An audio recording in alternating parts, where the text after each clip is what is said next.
അമിത്ഷാ കേരളത്തിൽ നിന്ന് എന്തു നേടും?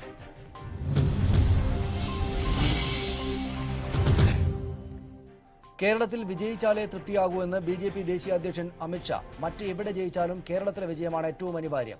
കണ്ണൂരിലെ അക്രമങ്ങൾക്കെതിരെ കേന്ദ്രം എല്ലാവിധ നിയമസഹായവും നൽകുമെന്നും അമിത്ഷാ കൊച്ചിയിൽ പറഞ്ഞു. എന്നാൽ അമിത്ഷായുടെ സ്വപ്നങ്ങൾ കേരളത്തിൽ നടക്കില്ലെന്ന് കോടിയേരി ബാലകൃഷ്ണൻ തിരിച്ചടിച്ചു. അമിത്ഷാ കുമ്മനം കമ്പനി കേരളം പിടിക്കാൻ ആകാശത്ത് പറന്നു നടക്കുകയാണെന്നും 1200 കോടി രൂപയാണ് കേരളം പിടിക്കാൻ BJP ചെലവിടുന്നത് എന്നും കോടിയേരി പറഞ്ഞു.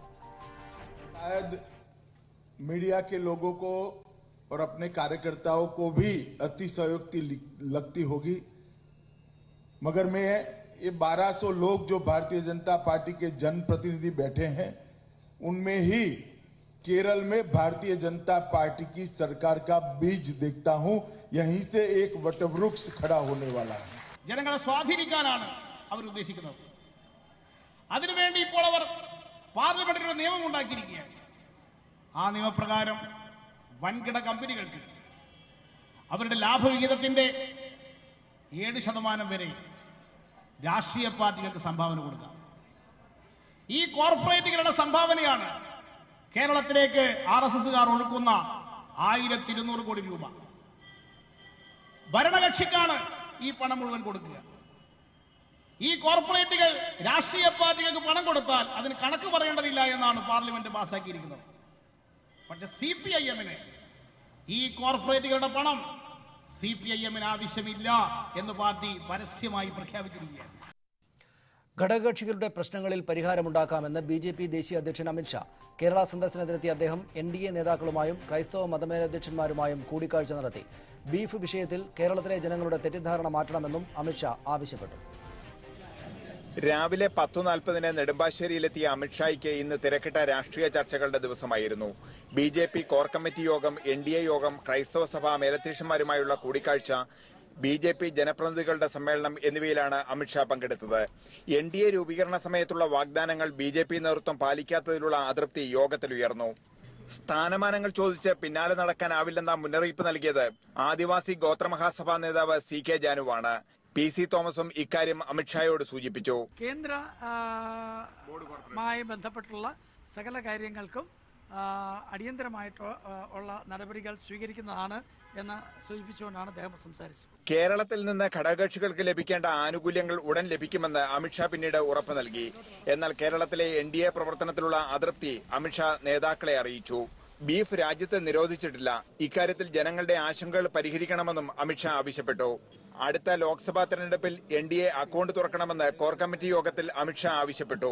ന്യൂനപക്ഷങ്ങളുടെ ആശങ്കകൾ പരിഹരിക്കുമെന്ന് ക്രൈസ്തവ മതമേലധ്യക്ഷന്മാരുമായുള്ള കൂടിക്കാഴ്ചയിൽ അദ്ദേഹം ഉറപ്പ് നൽകി. ന്യൂസ് 18 കൊച്ചി. CPM നേതാവ് ശ്രീ വരദരാജൻ, അദ്ദേഹം കൊല്ലം സ്റ്റുഡിയോയിലുണ്ട്.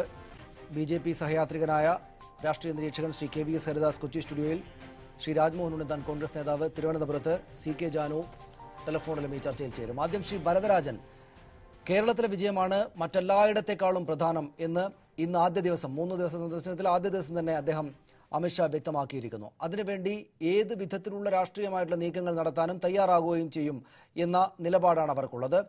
ക്രൈസ്തവ മതമേലധ്യക്ഷന്മാരടക്കമുള്ള ആളുകൾ അദ്ദേഹത്തെ ചെന്ന് കണ്ട് സന്ദർശിച്ച് ചർച്ച നടത്തുന്നതിൽ എന്തെങ്കിലും അപാകതയുള്ളതായി കണക്കാക്കുന്നുമില്ല.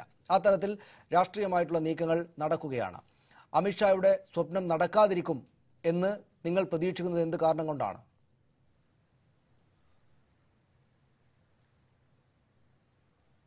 അമിത്ഷായുടെ സ്വപ്നം നടക്കാതിരിക്കും എന്ന് ഞങ്ങൾ പ്രതീക്ഷിക്കുന്നത് കേരളത്തിലെ ജനങ്ങൾക്കിടയിൽ BJPക്ക് സ്വാധീനമുണ്ടാക്കാൻ കഴിയുന്നില്ല എന്നുള്ളത് കൊണ്ട് തന്നെയാണ്. യഥാർത്ഥത്തിൽ അടുത്ത കാലത്തായി BJPക്ക് ജനങ്ങളിലുള്ള സ്വാധീനം കുറയുകയും ജനങ്ങളൊരു തരത്തിൽ ഒരു വെറുപ്പോടുകൂടി ആ രാഷ്ട്രീയ പാർട്ടികളെ കാണുന്ന ഒരു നല്ല വിഭാഗം ആളുകൾ കേരളത്തിൽ ഈ അടുത്ത കാലത്തായി വരികയും ചെയ്തു എന്നാണ് ഞങ്ങൾ കണക്കാക്കുന്നത്.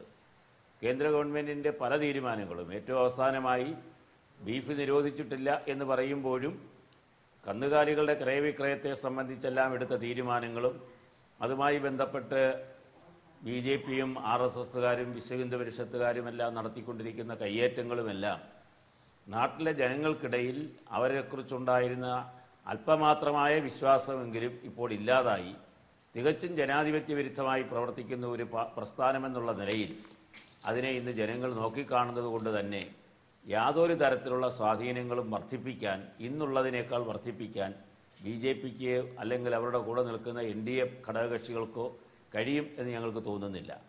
NDA ഘടകകക്ഷികളെ സംബന്ധിച്ചും വളരെ ദയനീയമായ സ്ഥിതിയാണ് ഇന്നിപ്പോൾ ഉള്ളത്. അതുകൊണ്ട് തന്നെ അത്തരമൊരു കാര്യം നടക്കാൻ പോകുന്നില്ല.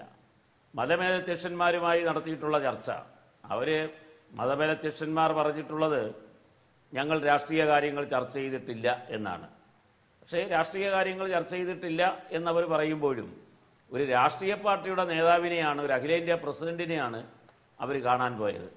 ഭരണപരമായ കാര്യങ്ങളാണ് സംസാരിച്ചത് എന്നും ലോകത്തെല്ലാവർക്കും വേണ്ടി ബാധിക്കുന്ന കാര്യങ്ങളാണ് ഞങ്ങൾ പറഞ്ഞത് എന്നെല്ലാം പറയുമ്പോഴും അവർ മനസ്സിലാക്കേണ്ടത് മാർപ്പാപ്പ നൽകിയിട്ടുള്ള ഒരു ഉപദേശമാണ്. രക്ഷകനെ തേടുക എന്നത് ശരിയായ ഒരു നടപടിയല്ല എന്ന് പറഞ്ഞത് ക്രൈസ്തവ മേലധ്യക്ഷന്മാർക്കും ബാധകമായ ഒന്ന് തന്നെയാണ് എന്നതുകൊണ്ട് തന്നെ തീർച്ചയായും അവിടെയാണ് ഏറ്റവും പ്രധാനപ്പെട്ട കാര്യം. ഞാൻ തിരിച്ചു വരാം ശ്രീ വരദരാജൻ താങ്കളിലേക്ക്. ശ്രീ രാജ്മോഹൻ ഉണ്ണിത്താൻ, ഈ ക്രൈസ്തവ സഭാ മേലധ്യക്ഷന്മാർ ചെന്ന് അമിത്ഷായെ കാണുന്നത് സവിശേഷമായ ഒരു രാഷ്ട്രീയ സാഹചര്യം നിലനിൽക്കുമ്പോഴാണല്ലോ.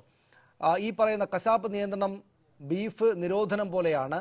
അത് ഭക്ഷണം കഴിക്കുന്നതിനുള്ള അവകാശത്തിന്മേലുള്ള കടന്നുകയറ്റമാണ്, ഏകാധിപത്യമാണ്, ഫാസിസമാണ് എന്നതൊക്കെ കേരളത്തിൽ പ്രതിപക്ഷ കക്ഷികൾ എന്ന് വെച്ചാൽ കേരളത്തിലെ BJP വിരുദ്ധരായിട്ടുള്ള കക്ഷികളെല്ലാം സ്ഥാപിച്ചുകൊണ്ടിരിക്കെ, പ്രചരിപ്പിച്ചുകൊണ്ടിരിക്കെ കേരളത്തിലെ ക്രൈസ്തവ മതമേലധ്യക്ഷന്മാർക്ക് BJPയുടെ ദേശീയ അധ്യക്ഷനെ കാണുന്നതിൽ ഒരു മടിയുമില്ല. അതുകൊണ്ട് കേരളം ഞങ്ങൾ പിടിക്കും എന്ന ആത്മവിശ്വാസത്തിനും ആ സ്വപ്നം കാണലിനും ഇന്നല്ലെങ്കിൽ നാളെ ഒരു പൂർത്തീകരണം ഉണ്ടാകും എന്ന് വിചാരിക്കുകയല്ലേ രാഷ്ട്രീയമായിട്ട് കാര്യങ്ങളെ കാണുന്ന ആളുകൾ, നേരാവണ്ണം കാണുന്ന ആളുകൾ ചെയ്യേണ്ടത്?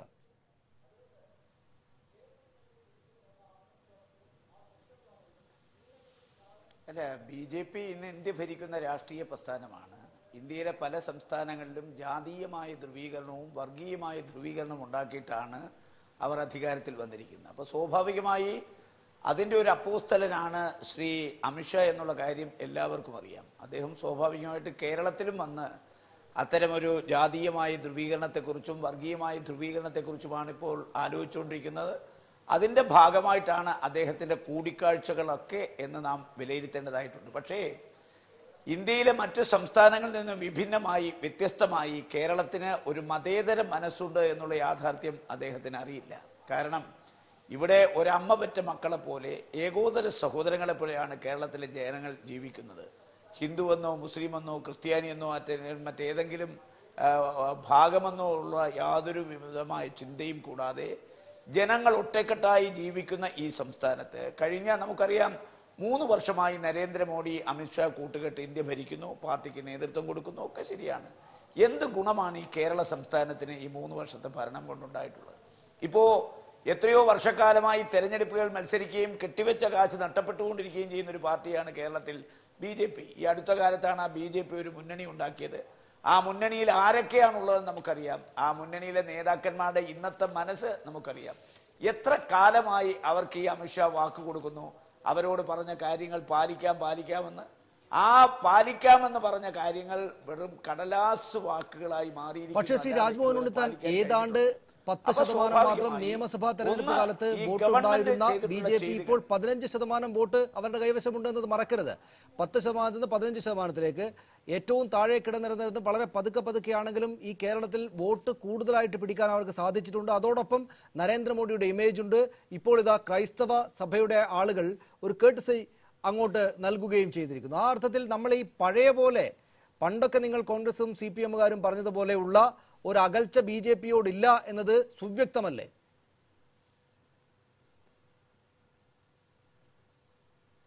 അല്ല, കേരളത്തിൽ ഒരുപാട് സാമൂഹ്യ സംഘടനകൾ വിവിധ മേഖലകൾ പ്രവർത്തിക്കുന്നുണ്ട്. ആ സാമൂഹ്യ സംഘടനമാരുടെ അധിപന്മാരുടെ സ്വാധീന വലയത്തിലല്ല ഇന്നതിലെ പ്രവർത്തകന്മാർ എന്നുള്ള ഒരു യാഥാർത്ഥ്യം നമ്മൾ മനസ്സിലാക്കണം. പഴയ കാലത്ത് ഈ സാമൂഹ്യ സംഘടനകളുടെ തലപ്പത്തിരിക്കുന്ന ആളുകൾ ഒരു ആജ്ഞ കൊടുത്താൽ ആ ആജ്ഞ അനുസരിച്ച് അതേപടി പാലിക്കപ്പെടുന്ന ഒരു ജനസമൂഹമായിരുന്നു ആ സംഘടനകൾക്കുള്ളിൽ ഉള്ളതെങ്കിൽ ഇന്ന് എല്ലാവർക്കും വ്യത്യസ്തമായ അഭിപ്രായമുണ്ട്, സ്വന്തമായ അഭിപ്രായമുണ്ട്, സ്വന്തമായ രാഷ്ട്രീയ കാഴ്ചപ്പാടുണ്ട്. അത്തരം കാഴ്ചപ്പാടുകൾ വെച്ചു പുലർത്തുന്ന ഒരു സമൂഹത്തിൽ ഇത്തരം കൂടിക്കാഴ്ച നടത്തുന്ന ആളുകൾക്ക് എന്തെങ്കിലുമൊക്കെ ഉദ്ദേശമുണ്ടെങ്കിലും ആ ഉദ്ദേശം അതേപടി നടപ്പിലാകാൻ കഴിയും എന്നുള്ള വിശ്വാസം എനിക്കില്ല. പക്ഷേ ശ്രീ നരേന്ദ്രമോദി ഇപ്പോൾ പറയുന്ന, താങ്കൾ പറഞ്ഞ 2% നിന്ന് 15 അതുപോലെ 2 പാർലമെന്റ് അംഗങ്ങൾ ഉണ്ടായിരുന്നവരാണ് ഇന്ന് ഇന്ത്യ ഭരിക്കുന്നത്. എങ്ങനെ ആ സ്ഥലത്തിലേക്ക് അവരെത്തി എന്നുള്ളത് സമഗ്രമായ ഒരു അപഗ്രഥനം നടത്തിയാൽ ആ അപഗ്രഥനം എവിടെ ചെന്നെത്തും എന്നുള്ള കാര്യം നമ്മൾ വളരെ ഗൗരവത്തോട് കാണേണ്ടി. തീർച്ചയായും അത് അക്കാര്യം കൂടെ പരിശോധിക്കേണ്ടതാണ്, എല്ലായ്പ്പോഴും പരിശോധിക്കുന്നതുമാണ്. ഞാൻ താങ്കളിലേക്ക് തിരിച്ചു ശ്രീ KVS ഹരിദാസ്, കേരളമാണ് ഏറ്റവും വലിയ സ്വപ്നം, മറ്റെല്ലായിടത്തെ വിജയത്തെക്കാളും പ്രധാനം കേരളത്തിലെ വിജയമാണ് എന്ന് അമിത്ഷാ പറയുന്നു. ഏറ്റവും വലിയ സ്വപ്നമായിരിക്കുന്നത് ഏറ്റവും അസാധ്യമാണ് എന്ന തോന്നലുണ്ടാക്കുന്ന കാര്യമായതുകൊണ്ട് കൂടിയാകുമല്ലോ സ്വാഭാവികമായിട്ടും. കേരളത്തിൽ ഈ നടക്കുന്ന അദ്ദേഹവുമായി ബന്ധപ്പെട്ടുള്ള ചർച്ചകളെല്ലാം ആത്യന്തികമായിട്ട് BJPക്ക് മുൻകാലങ്ങളിലേക്കാൾ കൂടുതൽ വലിയ മുന്നേറ്റം ഉണ്ടാക്കാനുള്ള സഹായകരമാകും എന്ന സാഹചര്യം ഇപ്പോഴുണ്ടോ? മുമ്പതുണ്ടായിരുന്നില്ല, ഇനിയും ഉണ്ടാവുകയില്ല എന്ന് പ്രതിപക്ഷ പാർട്ടികൾ പറയുന്നു. പക്ഷേ ഇപ്പോൾ അത്തരമൊരു സാഹചര്യം യഥാർത്ഥത്തിൽ ഉരുത്തിരിഞ്ഞു വന്നിട്ടുണ്ടോ?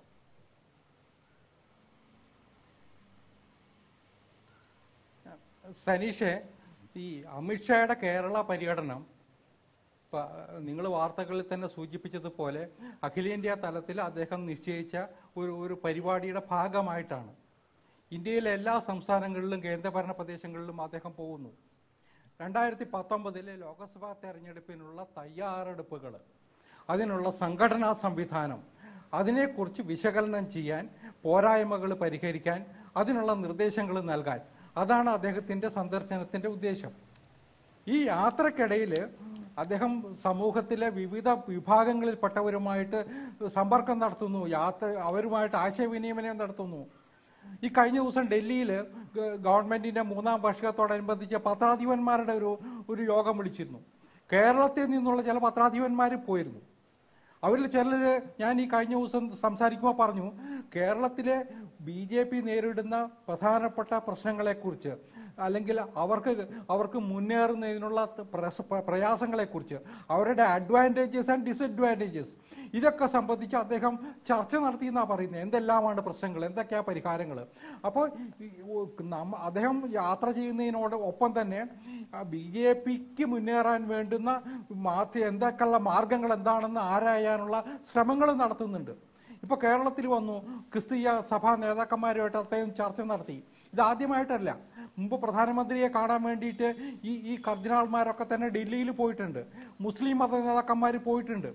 അപ്പോൾ ഇവരെല്ലാവരുമായിട്ടും നമ്മുടെ BJPയുടെ നേതാക്കന്മാരും പ്രധാനമന്ത്രി അടക്കമുള്ള നേതാക്കന്മാരും ചർച്ച നടത്തുന്നുണ്ട്.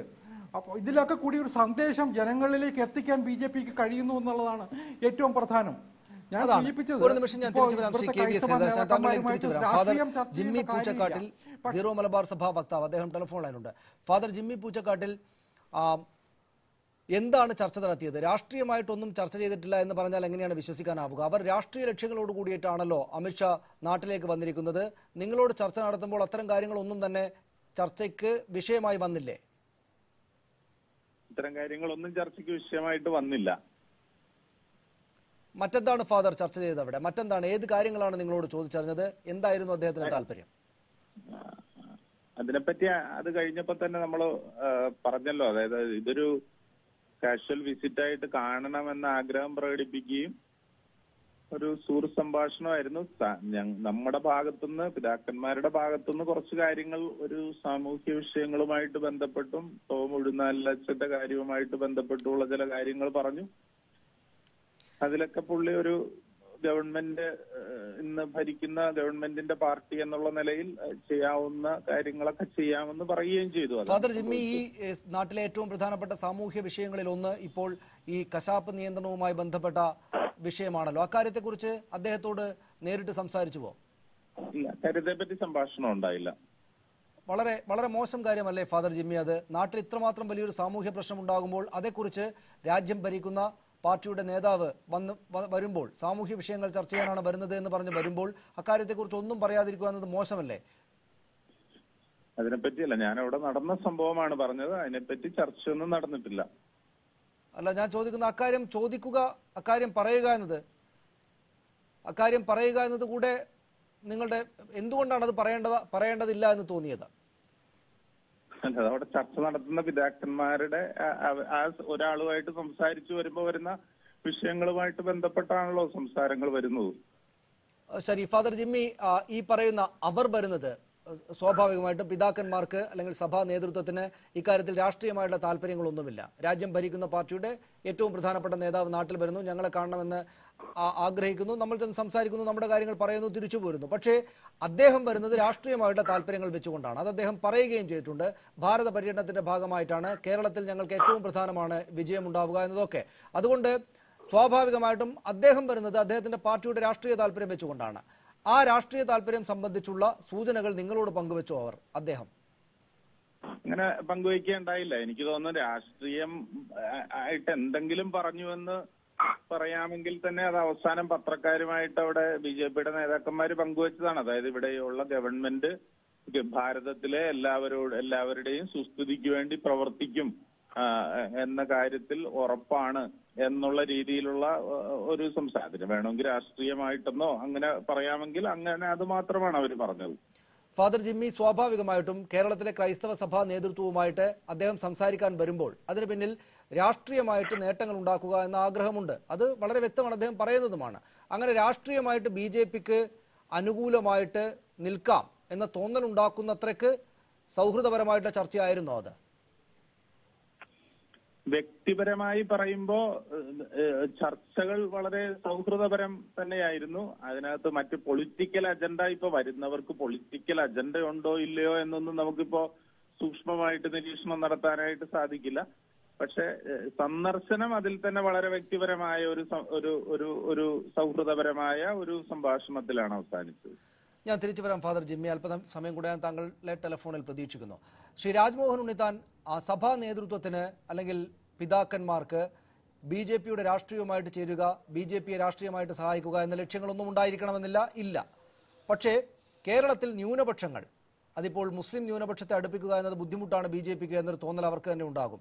ഏറ്റവും വലിയ സ്വപ്നമായിട്ടുള്ള കേരളത്തിൽ അധികാരം അല്ലെങ്കിൽ കേരളത്തിൽ ഇടം പിടിക്കുക എന്നതിന് വേണ്ടി ന്യൂനപക്ഷങ്ങളെ ഒപ്പം ചേർക്കുക എന്നതാണ് അവരുടെ ആഗ്രഹമെങ്കിൽ അതിന് കേരളത്തിലെ ക്രൈസ്തവ സഭാ നേതൃത്വങ്ങൾ നിന്നുകൊടുക്കും എന്ന് താങ്കൾക്ക് തോന്നുന്നുണ്ടോ? ഇതൊക്കെ അങ്ങോട്ട് ചെന്ന് വിളിച്ചത് കൊണ്ട് ചെന്ന് സംസാരിക്കുന്നു എന്നല്ലാതെ അവരുടെ ഭാഗത്തു നിന്ന് അങ്ങനെ ഒരു വഴങ്ങൽ ഉണ്ടാകുമോ?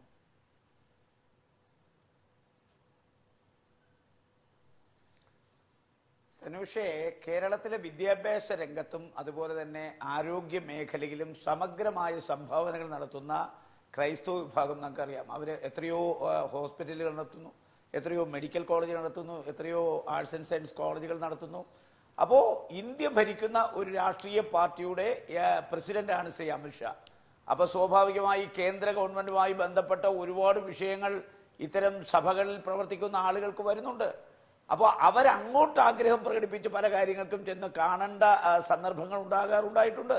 അതേസമയം ഇവിടെ ഇന്ത്യ ഭരിക്കുന്ന ഒരു പാർട്ടിയുടെ പ്രസിഡന്റ് ഇവിടെ വരിക, അവരെ ഒന്ന് കാണണമെന്ന് ആഗ്രഹം പ്രകടിപ്പിക്കുക.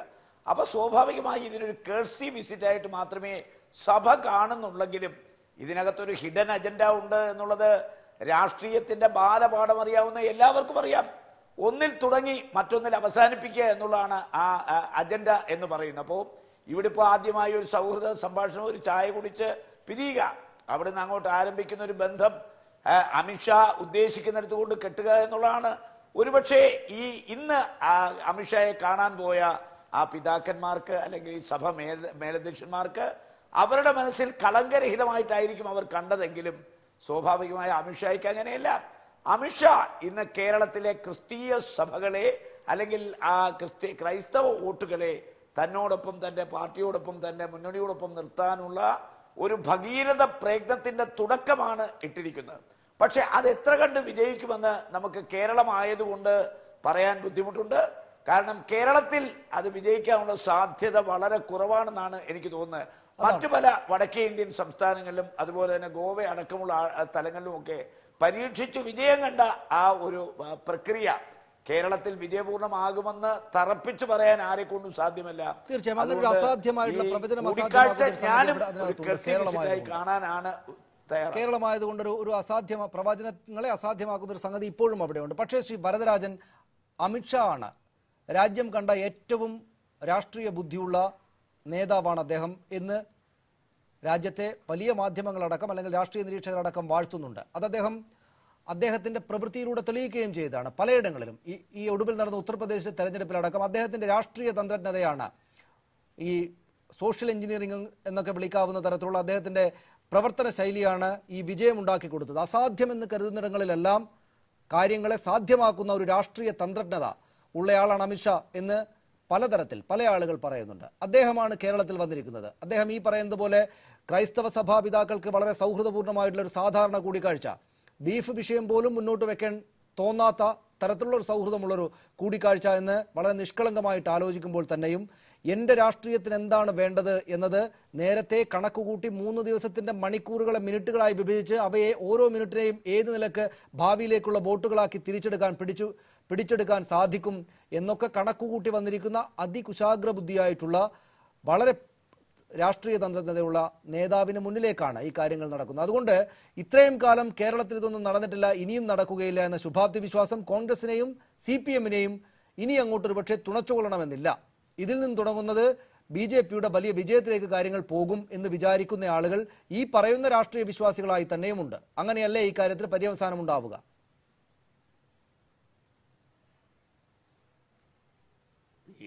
അമിത്ഷാ നമ്മളീ പുകഴ്ത്തി പറയുന്നത് പോലുള്ള വലിയ കുശാഗ്രബുദ്ധിക്കാരനായ രാഷ്ട്രീയക്കാരനാണ് എന്നൊന്നും കാണേണ്ടതില്ല. അദ്ദേഹത്തിൻ്റെ കുശാഗ്രബുദ്ധി ഉണ്ടായിരുന്നെങ്കിൽ മുസ്ലിം വിരുദ്ധ വോട്ട് സമാഹരിക്കാൻ കഴിയാത്ത സംസ്ഥാനങ്ങളിൽ എന്തേ അദ്ദേഹം ജയിക്കാതിരുന്നത്? മുസ്ലിം വിരുദ്ധ വോട്ടുകൾ സമാഹരിച്ച് മുസ്ലിം ഹിന്ദു വിരുദ്ധ വികാരങ്ങൾ ഇളക്കിവിട്ട് ആ നിലത്തിൽ ഭൂരിപക്ഷ വർഗീയതയെ ഉപയോഗപ്പെടുത്തിയത് കൊണ്ടാണല്ലോ അദ്ദേഹത്തിന് ജയിക്കാൻ കഴിഞ്ഞത്.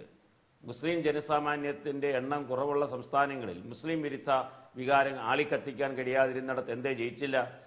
എന്തേ ഗോവയിൽ കേവലമായ ഭൂരിപക്ഷത്തിലേക്ക് എത്താൻ കഴിഞ്ഞില്ല? നേരത്തെ അവിടെ ഭരിച്ചിരുന്ന സംസ്ഥാനമായിരുന്നല്ലോ. അപ്പോൾ അങ്ങനെ അമിത്ഷായുടെ സാമർഥ്യമല്ല, കുശാഗ്രബുദ്ധിയോടുകൂടിയുള്ള അദ്ദേഹത്തിൻ്റെ വർഗീയ അജണ്ടകളാണ് അദ്ദേഹം പല സ്ഥലത്തും നടപ്പാക്കിയത്. അല്ലാതെ അദ്ദേഹത്തിൻ്റെ രാഷ്ട്രീയ തന്ത്രജ്ഞതയൊന്നും അതിനകത്തുണ്ട് എന്ന് ഞാൻ കാണുന്നില്ല. അദ്ദേഹം ഒരു മുസ്ലിം വിരുദ്ധ വികാരം ഇളക്കി വിട്ട് ഹിന്ദു ഭൂരിപക്ഷത്തെ സമാഹരിക്കാൻ നടത്തിയ വളരെ കുൽസിതമായ പരിശ്രമത്തിൻ്റെ ഒരു താൽക്കാലിക വിജയം ഉണ്ടായി എന്നുള്ളത് ഒഴിച്ചാൽ അത്ര പുകഴ്ത്തേണ്ട കാര്യങ്ങൾ അതിലുണ്ട് എന്ന് ഞാൻ കാണുന്നില്ല. കേരളത്തിൽ അദ്ദേഹത്തിന് പരിശ്രമിക്കുന്നതിന് തെറ്റൊന്നും പറയാൻ പറ്റില്ല. അദ്ദേഹം ഒരു ദേശീയ രാഷ്ട്രീയ പാർട്ടിയുടെ അഖിലേന്ത്യാ പ്രസിഡന്റാണ്. അദ്ദേഹത്തിന് ആഗ്രഹിക്കുന്നതിലും നമുക്ക് കുറ്റം പറയാൻ പറ്റില്ല. ആഗ്രഹിക്കാം, പ്രവർത്തിക്കാം. പക്ഷേ ഇപ്പോൾ അദ്ദേഹം നടത്തിക്കൊണ്ടിരിക്കുന്ന ഈ തരത്തിലുള്ള വർഗീയ തരത്തിൽ ചേരിതിരിവ് സൃഷ്ടിക്കാൻ നടത്തുന്ന നീക്കങ്ങളെ, മുസ്ലിം വിഭാഗത്തെ ഒഴിവാക്കി നിർത്തിക്കൊണ്ട് നടത്തുന്ന ചർച്ചകൾ, മുസ്ലിം വിരുദ്ധ വികാരം കേരളത്തിൽ ഇളക്കിവിട്ട് എന്തെങ്കിലും സാധിച്ചു കളയാം എന്ന ധാരണ, നേരത്തെ രാജ്മോഹൻ ഉണ്ണിത്താൻ പറഞ്ഞതുപോലെ കേരളത്തിൽ ഇന്നത്തെ മതനിരപേക്ഷ ജനസൗഹൃദമായ ഈ സംസ്ഥാനത്ത് അത്ര എളുപ്പത്തിൽ നടക്കാൻ പോകുന്ന ഒരു അവർക്കറിയാതിരിക്കുമോ ശ്രീ ഭരതരാജൻ? കേന്ദ്ര ഗവൺമെന്റ് മുസ്ലിം വിരോധം എന്നത് കേരളത്തിൽ നടക്കുകയില്ല എന്നത് അവർക്ക് മനസ്സിലാകാതിരിക്കുമോ? അതുകൊണ്ട് മുസ്ലിം വിരോധം അവരൊന്നും പറയുന്നില്ലല്ലോ, ഇതുവരെ ഒന്നും പറഞ്ഞിട്ടില്ല. മുസ്ലിം വിരോധമൊന്നും ഇന്നും അദ്ദേഹം പറഞ്ഞത് ബീഫ് നിരോധമില്ല, അത് കേരളത്തിലെ ഹൈക്കോടതി തന്നെയും പറഞ്ഞതാണല്ലോ എന്നാണ്. അത് ഉപയോഗിക്കാൻ കഴിയാത്തിടത്തൊന്നും BJP-ക്ക് നേട്ടമുണ്ടായിട്ടില്ല. എന്തേ അവർക്ക് പഞ്ചാബിൽ നേട്ടമുണ്ടാക്കാൻ കഴിയാതെ പോയത്? മുസ്ലിം വിരുദ്ധ വികാരം ആളിക്കത്തിക്കാൻ കഴിയാത്തത് എവിടെയാണ് അവർക്ക് നേട്ടമുണ്ടാക്കാൻ കഴിഞ്ഞത്? അതുകൊണ്ട് അതൊന്നും കേരളത്തിൽ നടപ്പാക്കാൻ പോകുന്നില്ല. പക്ഷേ ക്രിസ്തീയ മതമേലധ്യക്ഷന്മാരുടെ ഈ കൂടിക്കാഴ്ച തികച്ചും നിർദോഷമാണ് എന്നും ഞങ്ങളിവിടെ രാഷ്ട്രീയം പറഞ്ഞില്ല എന്നും ഒക്കെ പറയുമ്പോൾ പല കർദിനാൾമാരും ഇതിന് മുമ്പ് നടത്തിയിട്ടുള്ള BJP അധികാരത്തിൽ വന്നതിന് ശേഷം നടത്തിയിട്ടുള്ള പല പ്രതികരണങ്ങളും കൂട്ടി വായിക്കുമ്പോൾ ചില സംശയങ്ങൾ ഉണ്ടാവും. പക്ഷേ നേരത്തെ ഇവിടെ പറഞ്ഞതുപോലെ പഴയ കാലത്തേതുപോലെ തങ്ങളുടെ ഇടയലേഖനത്തിലൂടെയോ നിർദ്ദേശങ്ങളിലൂടെയോ ഈ പറയുന്ന തെറ്റായ വഴിയിലേക്ക് ഈ നാട്ടിലെ ജനങ്ങളെയാകെ അല്ലെങ്കിൽ സമുദായത്തിൽപ്പെട്ടവരെ കൊണ്ടുപോകാം എന്ന ധാരണ അവർക്കും ഉണ്ടാവില്ല എന്ന് തന്നെയാണ് ഞാൻ കാണുന്നത്. യാതൊരു കാരണവശാലും BJP ഉദ്ദേശിക്കുന്ന തരത്തിലുള്ള ഒരു മുന്നേറ്റം അങ്ങനെയാണ് അവർ വിചാരിക്കുന്നത്. ശ്രീ KVS ഹരിദാസ്, പക്ഷേ മുൻകാലങ്ങളിൽ ഇല്ലാത്ത വിധം ക്രൈസ്തവ ന്യൂനപക്ഷങ്ങൾക്കെന്നല്ല അതിന്റെ നേതൃത്വത്തിലിരിക്കുന്ന ആളുകൾക്ക്, ആത്മീയ പിതാക്കൾക്ക് ഈ പറയുന്ന BJP-യോട് തൊട്ടുകൂടായ്മയുടെ ആവശ്യമില്ല എന്നൊരു തോന്നലുണ്ടായിട്ടുണ്ട് എന്ന് പലരും പറഞ്ഞു കേൾക്കുന്നുണ്ട്. അത് ആ ഭാഗത്തു നിന്നുള്ള പ്രതികരണങ്ങളിൽ നിന്നും അങ്ങനെയുള്ള സൂചനകൾ വേണമെങ്കിൽ ലഭ്യമാണ്. നോക്കൂ, മുസ്ലിം ന്യൂനപക്ഷം വിരണ്ടിരിക്കുകയാണ്, ബി ജെ പിയെ ഭയന്നിരിക്കുകയാണ്. കേരളത്തിൽ ബി ജെ പിക്ക് ആ വോട്ട് പിടിക്കുക എന്നത് എളുപ്പമാവുകയില്ല. പക്ഷേ ക്രൈസ്തവ ന്യൂനപക്ഷത്തിൻ്റെ വോട്ടുകൾ ലഭിച്ചേക്കും.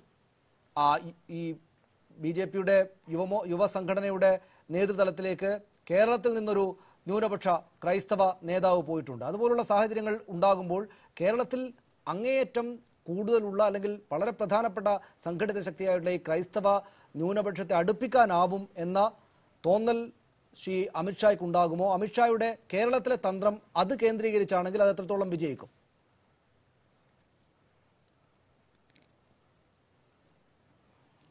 സനീഷ, അതിനു മുമ്പ് സഖാവ് വരദരാജ പറഞ്ഞ ഒരു കാര്യത്തിന് ഒരു ക്ലാരിഫിക്കേഷൻ ആവശ്യമുണ്ട്.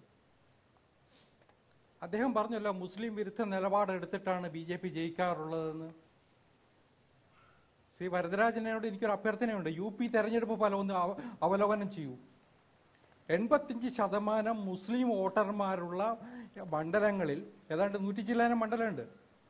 അതിൽ 85 മണ്ഡലങ്ങളിൽ ജയിച്ചു വന്നത് ബി ജെ പി ആണ് ഇത്തവണ. അവിടുത്തെ മുസ്ലിം ചെറുപ്പക്കാർ ഇത്തവണ ബി ജെ പിക്ക് വോട്ട് ചെയ്തിട്ടുണ്ട്, അല്ലെങ്കിൽ അവിടെ ജയിക്കാൻ കഴിയില്ല. അത്രമാത്രം മുസ്ലിം സമുദായത്തിനിടയിലേക്ക് ഇറങ്ങിച്ചെല്ലാൻ യു പി പോലുള്ള സംസ്ഥാനങ്ങളിൽ ബി ജെ പിക്ക് കഴിഞ്ഞിട്ടുണ്ട്. നിങ്ങൾ ഈ പുറത്ത് പറഞ്ഞു നടക്കുന്ന പ്രചരണങ്ങളുണ്ടല്ലോ, ഇതൊന്നും താഴെ തട്ടിലേക്ക് എത്തുമ്പോൾ ചെറുപ്പക്കാർ, വിദ്യാസമ്പന്നരായ ചെറുപ്പക്കാരുടെ ഇടയിലേക്ക് ഇറങ്ങിച്ചെല്ലുന്നില്ല ഈ പ്രചരണങ്ങളൊന്നും. അതാണ് യു പി ഫലം കാണിക്കുന്നത്. 317 സീറ്റാണ് ബി ജെ പിക്ക് യു പിയിൽ കിട്ടിയത്. നിസ്സാര കാര്യമല്ല.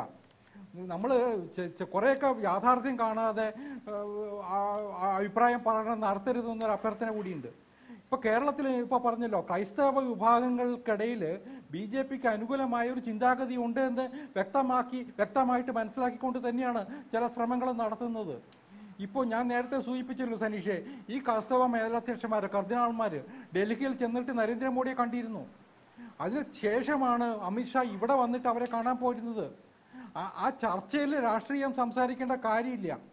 പക്ഷെ അവർക്ക് മനസ്സ് തുറന്ന് സംസാരിക്കാൻ പറ്റുന്ന, ആശയവിനിമയം നടത്താൻ പറ്റുന്ന ഒരു കേന്ദ്രമാണ് അല്ലെങ്കിൽ ഒരു പ്രസ്ഥാനമാണ് ബി ജെ പി എന്നൊരു സന്ദേശം ഈ സമൂഹത്തിന് കൊടുക്കാൻ ആ ചർച്ചകളിലൂടെ കഴിയില്ലേ? അതല്ലാതെ കർദിനാൾമാർ ബി ജെ പിക്ക് വോട്ട് ചെയ്യണമെന്ന് ആവശ്യപ്പെടുന്നുണ്ടോ? ഏതെങ്കിലും കാലത്ത് അവർ ചെയ്തിട്ടുണ്ടോ? അങ്ങനെ നമുക്ക് ചിന്തിക്കാൻ പാടുണ്ടോ? അങ്ങനെ വില കുറച്ചിട്ട് ഈ കർദിനാൾമാരെ പോലുള്ള മതമേലധ്യക്ഷന്മാരെ കാണാൻ പാടുണ്ടോ? അതൊന്നും ബി ജെ പി ഉദ്ദേശിക്കുന്നില്ല. പക്ഷേ സമൂഹത്തിന്, ഇവിടുത്തെ ക്രൈസ്തവ സമൂഹത്തിന് വ്യക്തമായിട്ടൊരു മെസ്സേജ് നൽകാൻ ഈ ചർച്ചകളിലൂടെ, ബി ജെ പിയുടെ പ്രവർത്തകരിലൂടെ, താഴെ തട്ടിലുള്ള പ്രവർത്തനത്തിലൂടെ നൽകാൻ കഴിയും. ഇപ്പോൾ ബീഫ് പ്രശ്നത്തെക്കുറിച്ച് സംസാരിച്ചില്ലേ ഇവിടുത്തെ ക്രൈസ്തവ മതമേലധ്യക്ഷന്മാർക്ക് പോലും അതൊരു വലിയ വിഷയമായിട്ട് തോന്നുന്നില്ല എന്നുള്ളതാണ്. കാരണം ആ ക്യാമ്പയിൻ ഇപ്പോൾ കേരള ഹൈക്കോടതി പറഞ്ഞതുപോലെ അതൊരു ഒരു ഒരു പുകമറ സൃഷ്ടിക്കാനുള്ള ഒരു രാഷ്ട്രീയ പ്രചരണമാണെന്നുള്ള വസ്തുത ഈ മതമേലധ്യക്ഷന്മാരും വിചാരിക്കുന്നുണ്ടാവണം.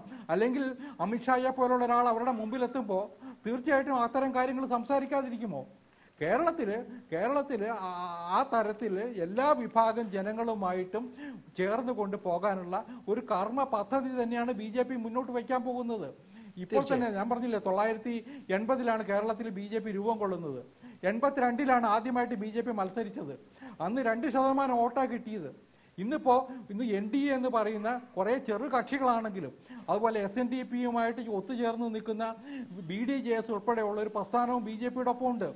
ശ്രീമതി ജാനുവിനെ പോലെ ആദിവാസി മേഖലകളിലെ സാന്നിധ്യം തെളിയിച്ചിട്ടുള്ള ഒരു വ്യക്തിത്വം ഞങ്ങളുടെ കൂടെയുണ്ട്, ഇപ്പോൾ ബി ജെ പിക്കൊപ്പം ഉണ്ട്. ആ നിലയിൽ ബി ജെ പിക്ക് ശക്തി കാണിക്കാൻ കഴിയും. ഇനി ഈ 15 നിന്ന് എത്രത്തോളം മുന്നോട്ട് പോകാൻ ബി ജെ പിക്ക് കഴിയുന്നു എന്നതാണ് പ്രധാനം. അതിന് ഇന്ന് ഇവിടുത്തെ പോളറൈസ്ഡ് ആയിട്ടുള്ള ഒരു പൊളിറ്റിക്കൽ സൊസൈറ്റിയിൽ ചില കാര്യങ്ങൾ ബി ജെ പിക്ക് ചെയ്യാനുണ്ട്. അതിനുള്ള പദ്ധതിയാണ് ഇപ്പോൾ അമിത്ഷാ രൂപം നൽകാൻ പോകുന്നത് എന്ന് വിചാരിക്കുന്ന ഒരാളാണ് ഞാൻ. ശ്രീ KVS ഹരിദാസ്, പക്ഷേ ശ്രീമതി നേരത്തെ പറഞ്ഞതുപോലെ ശ്രീമതി CK ജാനു അടക്കമുള്ള ആളുകൾ ആ മുന്നണിക്കകത്ത് അതൃപ്തരാണ്. അതിന് 2 കാരണങ്ങളുണ്ടാകാം. ഒന്ന്, അതേക്കാൾ വലിയ ആൾക്കൂട്ടത്തെ വഹിക്കുന്ന വോട്ടർമാരുള്ള സംഘങ്ങളെ, ആളുകളെ കൂടെ ചേർക്കാമെന്ന് BJP വിചാരിക്കുന്നതാകണം. ദേശീയ നേതൃത്വത്തിന്റെ ആഗ്രഹം അതായിരിക്കണം. ആ പ്രവർത്തനങ്ങളിലായിരിക്കും അവർ ഏർപ്പെട്ടിട്ടുണ്ടായിരിക്കുക. പക്ഷേ അപ്പോൾ തന്നെയും കേരളത്തിലാകെ തന്നെയും പ്രവർത്തിച്ച് വലിയ തോതിലുള്ള ജനശ്രദ്ധ നേടിയ CK ജാനുവിനെ പോലെ ഒരാളെ ഏറ്റവും താഴെത്തട്ടിൽ നിന്ന് കൊണ്ടുവന്ന് അവരെ കൂടെ നിർത്തിയിട്ട് 3 വർഷമായി അധികാരത്തിലെത്തിയിട്ടും അവർക്ക് ആവശ്യത്തിന് ഒരു അധികാരവും കൊടുക്കാതെ, ഒരു സ്ഥാനവും കൊടുക്കാതെ ഇങ്ങനെ തുടരുന്നതാക്കി മാറ്റി നിർത്തുന്നത് വലിയ തോതിലുള്ള ബുദ്ധിമുട്ടുണ്ടാക്കുകയില്ലേ? ഇവർക്കൊപ്പം ചേർന്നാൽ എന്ത് ഗുണമുണ്ടാകുമെന്നാണ് ഇനി വരാനിരിക്കുന്ന ആളുകൾ ഇത് വെച്ച് വിചാരിക്കേണ്ടത്?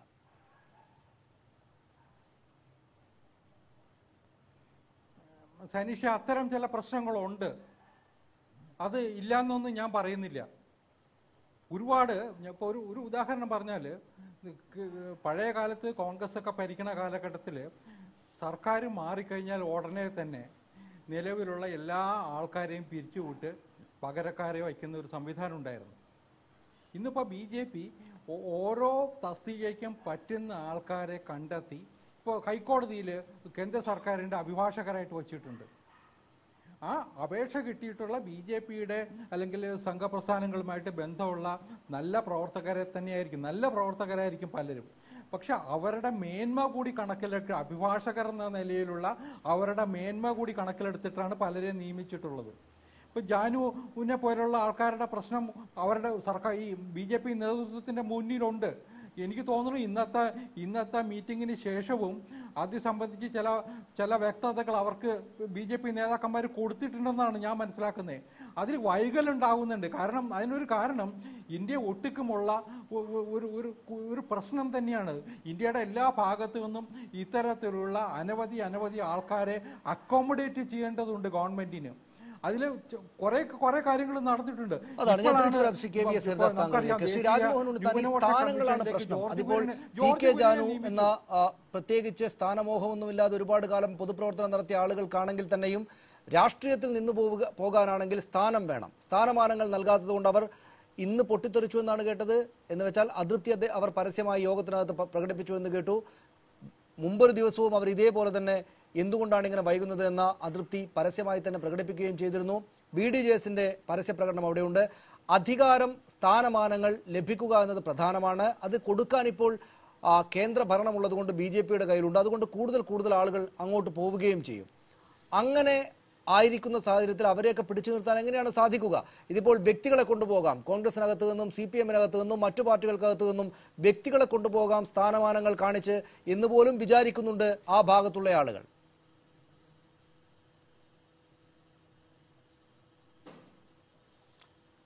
സനൂഷെ, രാഷ്ട്രീയ പ്രവർത്തനം നടത്തുന്ന ആരും സന്യാസത്തിന് വേണ്ടിയിട്ടാണ് ഇതിൽ നിൽക്കുന്നതെന്നുള്ള ധാരണ ആർക്കും വേണ്ട. അപ്പോൾ ഓരോ മുന്നണിയുമായി ചങ്ങാത്തം ഉണ്ടാക്കുന്നതും അധികാരത്തിന് വേണ്ടിയിട്ടാണെന്നുള്ളത് വളരെ പകൽ പോലെ വ്യക്തമാണ്. ഇവിടെ നമുക്ക് അറിയാം, ഒരു കാലത്ത് BJPക്ക് വളരെ തൊട്ടുകൂടായ്മ ഉണ്ടായിരുന്ന ഒരു സംസ്ഥാനമാണ് കേരളം. ആ തൊട്ടുകൂടായ്മ മാറ്റിയെടുത്ത് നമുക്കറിയാം വെള്ളാപ്പള്ളി നടേശനാണ്. അദ്ദേഹവും പ്രധാനമന്ത്രിയായിട്ടുള്ള ബാന്ധവുമാണ്. അതിനെ തുടർന്നാണ് BDJS ഉണ്ടാകുന്നത്. പക്ഷെ കഴിഞ്ഞ കുറേ നാളുകളായി ശ്രീ വെള്ളാപ്പള്ളി നടേശൻ നിരന്തരമായി നരേന്ദ്രമോദിയെയും അതുപോലെ BJP നേതൃത്വത്തെയും NDAയെയും കടന്നാക്രമിച്ചുകൊണ്ടിരിക്കുന്ന കാര്യങ്ങൾ നമ്മൾ പരസ്യമായി കേട്ടുകൊണ്ടിരിക്കുകയല്ലേ. വിശ്വസിക്കാൻ കൊള്ളാത്തൊരു വർഗമാണ് ഇതെന്ന് എത്ര ആവർത്തി വെള്ളാപ്പള്ളി നടേശൻ പറഞ്ഞു. പക്ഷെ പിതാവിനെ തിരുത്തി മകനിത് പറയുമ്പോഴും പിതാവ് പറയുന്നതിനാണല്ലോ ആ സമുദായ സംഘടനയിൽ കൂടുതൽ പ്രാമുഖ്യമെന്ന് നമ്മൾ മനസ്സിലാക്കണം. അപ്പൊ സ്വാഭാവികമായി ഇപ്പൊ അദ്ദേഹത്തിന്റെ വായിൽ നിന്ന് വന്ന് തന്നെ വീണു. കോൺഗ്രസുമായി പണ്ടുണ്ടായിരുന്ന ഒരകൽച്ച ഇപ്പോൾ എനിക്കില്ല എന്ന് പറയുമ്പോൾ അദ്ദേഹം പിണറായി വിജയനെയും കൂടെ പുകഴ്ത്താറുണ്ട്. എന്തായാലും BJPയുമായിട്ടുള്ള BDJSന്റെ ബന്ധം അത്ര സുഖകരമല്ല. ജാനു പല ആവർത്തി പൊട്ടിത്തെറിച്ചു. എത്ര തവണ ഈ നേതാക്കന്മാർ, NDAയുടെ നേതാക്കന്മാർ കേരളത്തിൽ നിന്ന് ഡൽഹി പോയി ഈ നേതാക്കന്മാർ കണ്ടു, എത്ര പ്രാവശ്യം അവർക്ക് ഉറപ്പ് കൊടുത്തു. ഇപ്പൊ ഈ അടുത്ത കാലത്ത് നമുക്കറിയാം ശ്രീ വർഗീസ് കുര്യനെ ന്യൂനപക്ഷ കമ്മീഷനിൽ വെച്ചല്ലോ. എന്നാൽ പിന്നെ ഇവിടുന്ന് ഈ മുന്നണിയിലെ ഘടകകക്ഷികൾ കൊടുത്ത ഈ BJPയുടെ ഐത്തം മാറ്റിയെടുത്ത ശ്രീ വെള്ളാപ്പള്ളി നടേശൻ നേതൃത്വം കൊടുക്കുന്ന SNDP ഉണ്ടാക്കിയ രാഷ്ട്രീയ പ്രസ്ഥാനമായ BDJSന് അത് കൊടുക്കാമായിരുന്നല്ലോ. എന്തുകൊണ്ടാ അതിനെക്കുറിച്ച് ആലോചിക്കാതിരുന്ന? അങ്ങനെ ഓരോ പദവികൾ വരുമ്പോൾ കൊടുക്കാതെ മറ്റുള്ളവർ കൊടുക്കുക, അതൊക്കെ നമ്മൾ മനസ്സിലാക്കേണ്ട ഒരു കാര്യമാണ്. ഇവിടെ BJPയെ സംബന്ധിച്ചിടത്തോളം അദ്ദേഹം പറയുന്ന ഇന്ത്യയിൽ ഒരുപാട് പ്രാഗൽഭ്യമുള്ള ആളുകളെ വെച്ചെന്ന് പറയുന്നത്. എവിടെയാ പ്രാഗൽഭ്യമുള്ള ആളുകളെ വെച്ച്? എന്ത് പ്രാഗൽഭ്യമാണ്? അപ്പോൾ അതൊക്കെ വെറുതെ ഗവൺമെന്റിനെ പ്രൊട്ടക്ട് ചെയ്യാൻ വേണ്ടി പറയുകയാണ്. ഇവിടെ വെച്ചിട്ടുള്ള മന്ത്രിസഭയിൽ എടുത്തിട്ടുള്ള ആളുകളെ പരിശോധിച്ചാൽ ഇപ്പൊ തന്നെ കഴിഞ്ഞ HRD മിനിസ്റ്ററായിരുന്ന ആ സ്ത്രീയെ സംബന്ധിച്ച് എന്തെല്ലാം വിവാദങ്ങൾ ഉണ്ടായിരിക്കുന്നു. അവർക്ക് എന്ത് ക്വാളിഫിക്കേഷനാ? തെരഞ്ഞെടുപ്പിൽ ഈ പറയുന്ന രാഷ്ട്രീയ പ്രശ്നങ്ങളൊക്കെ ഉണ്ട്. ശ്രീ രാജ്മോഹൻ ഉണ്ണിത്താൻ, ഈ പറയുന്ന രാഷ്ട്രീയ പ്രശ്നങ്ങളെല്ലാം ഉണ്ട്. പക്ഷെ അപ്പോൾ തന്നെയും ഇപ്പോൾ ലഭിച്ചിട്ടില്ലെങ്കിൽ പോലും സ്ഥാനമാനങ്ങൾ നാളെ ലഭിച്ചേക്കാം എന്ന തോന്നൽ കൂടി ആകുമല്ലോ CK ജാനുവിനെ ആണെങ്കിലും BDJS ആണെങ്കിലും ഒക്കെ അവിടെ കൂടെ നിർത്തുന്നത്. അതോടൊപ്പം തന്നെ ചേർത്ത് കാണേണ്ട ഒരു സംഗതി അല്പം മുമ്പ് ഫാദർ ജിമ്മി പൂച്ചക്കാട്ടിൽ പറഞ്ഞുവല്ലോ, അവിടെ യോഗത്തിനകത്ത് ബീഫ് നിരോധനം, കശാപ്പ് നിയന്ത്രണം പോലുള്ള സംഗതികൾ നിങ്ങൾ വല്ലതും ഉന്നയിച്ചോ എന്ന് ചോദിച്ചപ്പോൾ അങ്ങനെ ഒരു സംഭവമേ പറഞ്ഞിട്ടില്ല. എന്ന് വെച്ചാൽ കേരളത്തിലെ ഏറ്റവും പ്രധാനപ്പെട്ട പ്രശ്നമായിട്ട് ജനം വിചാരിക്കുന്നുവെന്ന് എല്ലാവരും പറയുന്ന ഈ സംഭവങ്ങൾക്ക് കാരണക്കാരായ സർക്കാരിൻ്റെ നയിക്കുന്ന പാർട്ടിയുടെ ഏറ്റവും പ്രധാനപ്പെട്ട നേതാവ് വന്നപ്പോൾ അവിടെ ചെന്ന് പറയണമെന്ന് പോലും തോന്നിയിട്ടില്ല നമ്മുടെ ഈ ആത്മീയ നേതാക്കൾക്ക്, നേതൃത്വത്തിലുള്ള ആളുകൾക്ക്. ആ അർത്ഥത്തിൽ സ്ഥാനമാനങ്ങൾക്കും അവരവരുടെ കാര്യങ്ങൾക്കുമൊക്കെ ഈ സാമൂഹ്യ വിഷയങ്ങളെക്കാൾ പ്രാധാന്യമുണ്ട് എന്ന് വിചാരിക്കുന്ന ആളുകളാണ് ഈ കേരളത്തിലും ഉള്ളതെങ്കിൽ നിങ്ങൾ ഈ പറയുന്നത് പോലെ കോൺഗ്രസ്സുകാരും CPMകാരും പറയുന്നത് പോലെ വിചാരിക്കുന്നത് പോലെ കേരളത്തിൽ അവർക്ക് ഇടമുണ്ടാവുകയില്ല എന്ന് വിചാരിച്ചിരിക്കുന്നത് മൗഢ്യമായിരിക്കുമെന്ന് നമ്മൾ സമ്മതിക്കേണ്ടുന്ന സമയമല്ലേ?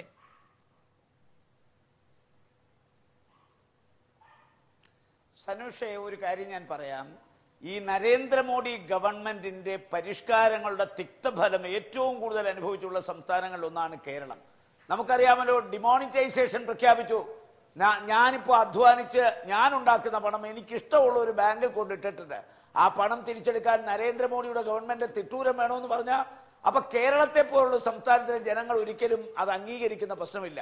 അതാ ഞാൻ പറഞ്ഞത്, നമ്മുടെയൊക്കെ മൊബൈൽ ഫോൺ എടുത്ത് പരിശോധിച്ച് നോക്ക്, 72 പ്രാവശ്യമാണ് ഗ്യാസിന്റെ വില കൂട്ടിയിരിക്കുന്നത്, പെട്രോളിന്റെ വില, ഡീസലിന്റെ വില. അപ്പൊ കേരളത്തിലെ ജനങ്ങൾക്ക് ഡിമോണിറ്റൈസേഷനിലൂടെ ആയാലും ശരി, ഈ പെട്രോളിന്റെയും ഡീസലിന്റെയും വിലവർദ്ധനവ് നമ്മൾ ഇന്ത്യയിലെ തെക്കേ ഇന്ത്യൻ സംസ്ഥാനങ്ങളിൽ ആയ ഒരു സ്റ്റേറ്റ് എന്ന നിലയ്ക്ക് നമ്മൾ ഏറ്റവും കൂടുതൽ ദുരന്തഫലം അനുഭവിക്കുകയാണ്. ഇപ്പൊ ഇവിടെ ബീഫ് നിരോധിച്ചു എന്നല്ല പറയുന്നത്, ബീഫ് ഒരിടത്ത് നിരോധിച്ചിട്ടില്ല. പക്ഷെ ബീഫ് അല്ല നിരോധിച്ചത്, കാലികളെ അറക്കുന്നത് നിരോധിച്ചിരിക്കുകയാണ്. കാറ്റിൽ എന്ന് പറഞ്ഞാൽ ആടുമാടാണ്. അതിൽ എരുമ വന്നു, അതിൽ പോത്ത് വന്നു, അതിൽ ഒട്ടകം വന്നു. മാത്രമല്ല മാർക്കറ്റ് എന്ന് പറയുന്ന മാർക്കറ്റിന് നിർവചനം വന്നു. അപ്പൊ കാലിത്തൊഴുത്തിലായാലും ശരി, പരസ്യമായ ചന്തകളിലായാലും ശരി, പാർക്കിംഗ് പ്ലേസിലായാലും ശരി, ഒരു സ്ഥലത്ത് പോലും അറവ് നിരോധിച്ചിരിക്കുകയാണ്. അപ്പൊ ചുരുക്കി പറഞ്ഞ ബീഫ് നിരോധിച്ചാൽ നമുക്ക് മനസ്സിലാകാം, ഇത് ഒരു മാംസവും കഴിക്കാൻ പറ്റാത്ത രീതിയിൽ കേന്ദ്ര ഗവൺമെന്റ്, നമുക്കറിയാം, കൺകറന്റ് ലിസ്റ്റിൽപ്പെട്ട ഒരു കാര്യത്തിൽ കയറി ഒരു നിയമം ഉണ്ടാക്കിയിട്ട് അത് സ്റ്റേറ്റിൽ കടന്നാക്രമണം നടത്തിയിരിക്കുകയാണ്. അപ്പോൾ സ്വാഭാവികമായി ഈ വിസിറ്റ് ഒരു കേസി വിസിറ്റ് ആയതുകൊണ്ട് മാത്രമാണ് ഈ പരാതിയുടെ ഭാണ്ഡക്കെട്ടുകൾ ക്രൈസ്തവ സഭ അഴിച്ചു വെക്കാഞ്ഞത്. അവർക്ക് പരാതികളുണ്ട്, പക്ഷെ പരാതി ചോദിച്ചെങ്കിലല്ല പറയാൻ പറ്റൂ.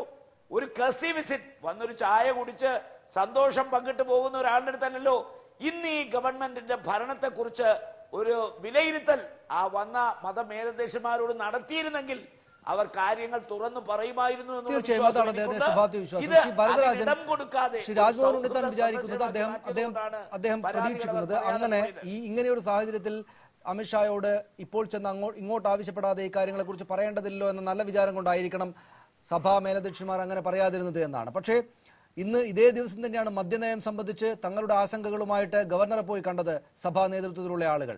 ഇത്തരം രാഷ്ട്രീയ വിഷയങ്ങളിൽ, സാമൂഹ്യ വിഷയങ്ങളിൽ ഇടപെടേണ്ടതുണ്ട് എന്ന അവകാശമായിട്ട് വിചാരിക്കുന്ന, സ്വാഭാവികമായിട്ടും അവർക്ക് അതിന് അവകാശമുള്ള വലിയ ന്യൂനപക്ഷ വോട്ടർമാരെ സ്വാധീനിക്കാൻ ശേഷിയുള്ള ആത്മീയ പിതാക്കൾ ചെന്ന് കണ്ടപ്പോൾ ഈ പറയുന്നത് പോലെ അദ്ദേഹത്തോട് അവരവരുടെ കാര്യങ്ങളല്ലാതെ ഈ പറയുന്ന ബീഫ്, ഈ കശാപ്പ് നിയന്ത്രണം പോലുള്ള സംഗതികളൊന്നും അവർ പറഞ്ഞിട്ടില്ല. പറയേണ്ടതില്ല, പറയേണ്ടുന്ന രാഷ്ട്രീയ സാഹചര്യം ആയിരിക്കുകയില്ല, ഒക്കെ ശരിയാണ്. പക്ഷെ അപ്പോൾ തന്നെയും അവരവരുടെ കാര്യങ്ങൾക്ക് വേണ്ടി ചില സംഗതികൾ നടക്കുകയാണെങ്കിൽ അതിനൊപ്പം നിൽക്കാം എന്ന് വിചാരിക്കുന്ന ആളുകളാണ്. അതിപ്പോൾ CK ജാനുവും BDJSും അവരുടെ മുന്നണിയിലെ അംഗങ്ങളാണ്. അവർക്ക് അവകാശപ്പെടാം, അവർക്ക് പൊട്ടിത്തെറിച്ചുകൊണ്ട് ആവശ്യങ്ങൾ ചോദിക്കാം. പക്ഷെ അങ്ങനെ അല്ലാതെ നിന്നുകൊടുക്കാവുന്ന മത സാമുദായിക നേതൃത്വങ്ങൾ ഉള്ള നാടാണിവിടെ. എന്നിട്ടും താങ്കളും രാജ്മോഹൻ ഉണ്ണിത്താനും വിചാരിക്കുന്നു, കോൺഗ്രസും CPMും വിചാരിക്കുന്നു BJPക്ക് എളുപ്പമല്ല നാട്ടിൽ എന്ന്. കേന്ദ്രം ഭരിക്കുന്ന പാർട്ടിയാണ്, വലിയ അധികാരത്തോടുകൂടി, വലിയ ശേഷിയോടുകൂടി ഭരിക്കുകയാണ്. ഇനിയും ഒരുപക്ഷെ ഒരുപാട് കാലത്തേക്ക് അവർ ഭരണം കൊണ്ടുപോകുമായിരിക്കും. തങ്ങൾക്ക് അനുകൂലമായിട്ടുള്ള കാര്യങ്ങൾ ലഭിക്കണമെങ്കിൽ ഇവർക്കൊപ്പം നിൽക്കുകയാണ് നല്ലത് എന്ന തോന്നലുള്ള ന്യൂനപക്ഷ സമുദായാംഗങ്ങൾ, നേതൃത്വം അവർക്കൊപ്പം നിന്നാൽ അത്ഭുതപ്പെടാൻ എന്താണ്? നിൽക്കുകയാണെങ്കിൽ പിന്നെ നിങ്ങളുടെയൊക്കെ നില പരിങ്ങലാവുകയല്ലേ ചെയ്യുക?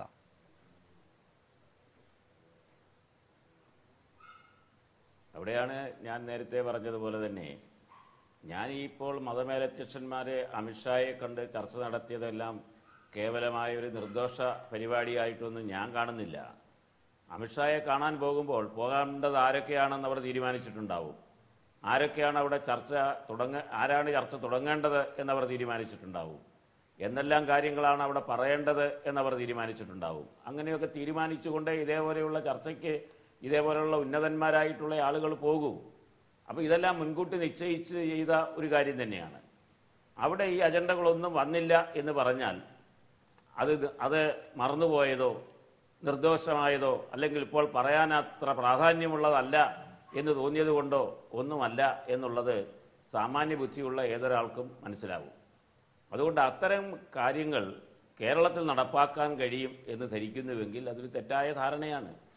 ഇവരെ ഉപയോഗപ്പെടുത്തിക്കൊണ്ട് BJPക്ക് ഇവിടെ വലിയ നേട്ടങ്ങൾ ഉണ്ടാക്കാൻ കഴിയും എന്ന് BJPയുടെ നേതൃത്വം, അഖിലേന്ത്യാ നേതൃത്വം ധരിക്കുന്നുവെങ്കിൽ അത് ഒരു മൗഢ്യമായ ധാരണ തന്നെയായിരിക്കും. ഇവിടെ കേരളത്തെ സംബന്ധിച്ചിടത്തോളം BJP അടുത്ത കാലത്തെടുത്ത പല തീരുമാനങ്ങളെയും ഇന്ത്യയിൽ നടന്നുകൊണ്ടിരിക്കുന്ന മതസൗഹാർദ്ദത്തെ തകർക്കുന്ന നടപടികളെയും കേരളത്തിൽ വിദ്യാസമ്പന്നരായ കേരളീയ ജനത അതിനെ വളരെ സംശയദൃഷ്ടിയോടുകൂടി നോക്കിക്കാണുന്ന ഒരു ഘട്ടത്തിലാണ് അമിത്ഷാ ഈ വ്യായാമം നടത്തുന്നത് എന്നത് തന്നെയാണ്. അവിടെ ശ്രീ ഭരദ്രാജൻ മറ്റൊരു പ്രശ്നം കൂടെ ഉണ്ട്. അതായത് ശ്രീ KVS ഹരിദാസ് ചൂണ്ടിക്കാണിച്ചപ്പോൾ അക്കാര്യം പറഞ്ഞു. അതായത് ചെറുപ്പക്കാരുടെ ഒരു വലിയ അളവിലുള്ള വർധന. ചെറുപ്പക്കാർ ഈ പറയുന്ന CPM-ന്റെയും കോൺഗ്രസിന്റെയും മാത്രമായി കേരളത്തെ കണ്ടിരുന്ന കാലത്തുള്ള ചെറുപ്പക്കാരല്ല ഇപ്പോൾ ഉള്ളത്. അവരെ സംബന്ധിച്ചിടത്തോളം നരേന്ദ്രമോദി എന്ന വലിയ പ്രഭാവമുള്ള ലോകം മുഴുവൻ ആരാധനയോടെ നോക്കുന്ന ഒരു വലിയ നേതാവിന്റെ പാർട്ടിയാണ് BJP. അതിന്റെ നേതാക്കളാണ് നാട്ടിലേക്ക് വരുന്നത്. അവർ പലതരത്തിലുള്ള വികസന പ്രവർത്തനങ്ങൾക്ക് നേതൃത്വം കൊടുക്കുന്നതായിട്ട് അവർ കാണുന്നുണ്ട്. ഇതൊന്നും നിങ്ങളുടെ കമ്മ്യൂണിസ്റ്റ് ഭൂതകാലത്തിന്റെയോ കോൺഗ്രസ് ഭൂതകാലത്തിന്റെയോ മാത്രം തടവിൽ കിടക്കുന്ന ആളുകളല്ല. ആ ചെറുപ്പക്കാരെ പിടിച്ചെടുത്ത് കൊണ്ടുപോകാൻ കൂടെ പറ്റും അവർക്ക് എന്നതുകൂടെ കാണേണ്ടതുണ്ട്. അവിടെയാണ് നിങ്ങൾക്ക് തെറ്റുപറ്റിപ്പോയത്. നരേന്ദ്രമോദി അധികാരത്തിൽ വരുന്നതിന് മുമ്പും നരേന്ദ്രമോദി അധികാരത്തിൽ വന്ന ആദ്യ വർഷവും ചെറുപ്പക്കാർക്ക് വലിയ തോതിലുള്ള ആവേശം നരേന്ദ്രമോദിയെക്കുറിച്ച് തോന്നിയിരുന്ന ഒരു നല്ല ഭാഗം ചെറുപ്പക്കാർ കേരളത്തിലടക്കം ഉണ്ടായിരുന്നു.